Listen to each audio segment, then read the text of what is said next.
Olha só, o livro de hoje é o lado difícil das situações difíceis, no qual o autor Ben Horowitz dá uma motivada nas pessoas, mostrando o tanto que é difícil construir um negócio nos momentos em que não existem respostas prontas. Sigo em frente, a única direção. Eu não posso ter medo de fracassar na busca de perfeição. Nesse livro, o Ben conta como ele fundou, dirigiu, vendeu, comprou, geriu e até investiu em empresas de tecnologia, sem se fixar em teorias complexas de administração, mas focando nos problemas difíceis que os empresários têm que resolver. O Ben, ele é um mega empresário, mas eu, do fundo do coração, acho que esses ensinamentos valem para empresas de qualquer tipo de tamanho. Eu li outro livro de gestão recentemente, o nome desse livro era Um Novo Jeito de Trabalhar, da Google, e apesar de o livro ser legal, é uma mentira do cacete quando o autor diz que o livro serve para empresa de qualquer tamanho. Mas no caso do lado difícil das situações difíceis, eu achei muito útil para os pequenos negócios também, de verdade. Eu acredito que os pequenos empresários merecem saber como encontrar soluções criativas para problemas difíceis.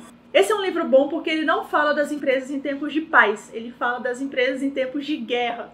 O Ben diz que é curioso que a maioria dos livros de administração descrevam técnicas para tempos de paz e quase nunca falam dos tempos de guerra. Até porque, como o autor fala, seguir as fórmulas convencionais e fazer o uso de atalhos pode ser pior do que não saber absolutamente nada. Vamos lá, em termos de investimentos, o Horowitz vai falar que basta que uma pessoa diga sim. Considerando que quem me indicou esse livro foi o Vinhas, tá meio que explicado como ele correu atrás do investimento lá na Ingratitude. Valeu, Vinhas, por ter indicado esse livro, aliás.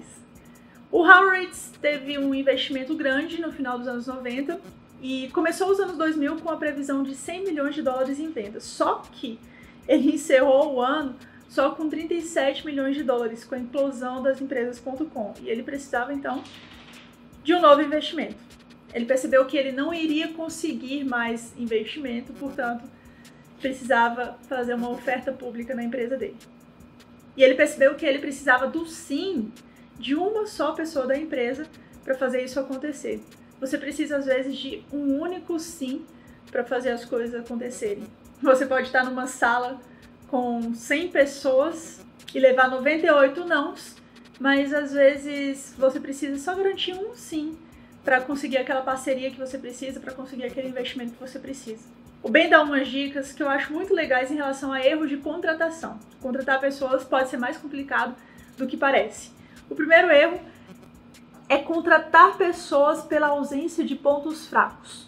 O Ben viu acontecendo de as empresas contratarem pessoas porque elas não têm ponto fraco, quando na verdade deviam contratar as pessoas porque elas têm pontos fortes em determinadas tarefas. O que o funcionário vai fazer deve estar muito claro na cabeça do recrutador. Porque as empresas devem procurar um candidato em que os pontos fortes se sobressaiam para aquela determinada vaga, mesmo que ele seja fraco em outros aspectos menos importantes. Outro erro é assumir dívidas de gestão, devido a ideias que parecem brilhantes, tipo colocar 2 funcionários ou 2 terceirizados ou até 2 prestadores de serviço para desempenhar a mesma função. Com isso, você assume uma dívida de gestão. Eu lembro de ter escrito essa frase na parede no antigo apartamento que eu morava, né?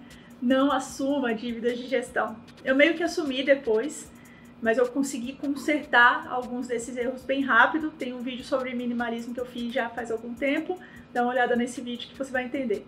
Só de reler e relembrar dessa frase na parede eu consegui arrumar alguns desses erros. Os bons gestores, eles também devem focar em saber o que é possível de ser feito. O Ben, ele vai enfatizar que o autor daquele livro clássico, A Arte da Guerra, eu tenho até aqui esse livro, eu nunca li, mas eu tenho até aqui. Aqui eu achei, Sun Tzu, A Arte da Guerra. Vou deixar aqui atrás para você ficar olhando para ele. Enfim, o Ben vai lembrar que esse autor, Sun Tzu, alerta que dar à equipe uma tarefa que ela não pode de modo algum desempenhar é como mutilar o exército.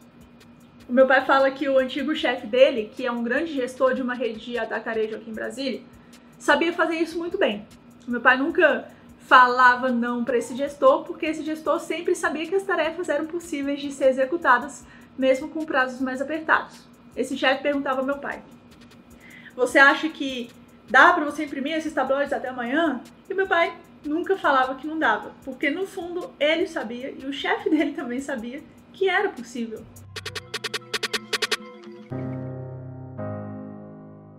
Eu sei que você acha que a minha vida é boa por causa do diamante que eu tenho, mas a minha vida só ficou boa quando eu comecei a encontrar paz. O bom gestor ele também vai envolver os funcionários da empresa muito menos nas regalias que a empresa oferece e muito mais na cultura da empresa. O Ben fala o seguinte: por que yoga, ou então deixar entrarem cachorros na empresa, não perfaz uma cultura? Porque não tem nenhuma relação específica com aquilo que o seu negócio busca realizar. A yoga é uma regalia. Uma forma de definir o que realmente é uma cultura, em contraste com a regalia, é dar choques de gestão. O Ben conta que em determinados momentos, os vendedores chegavam atrasados às reuniões com empreendedores.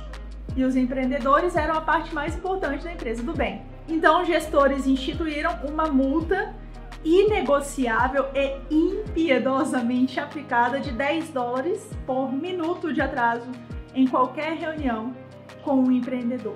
E então, o Ben explica que os novos funcionários, quando ingressam na empresa, consideram essa prática inaceitável, o que nos dá uma excelente oportunidade para explicar em detalhes por que respeitamos os empreendedores.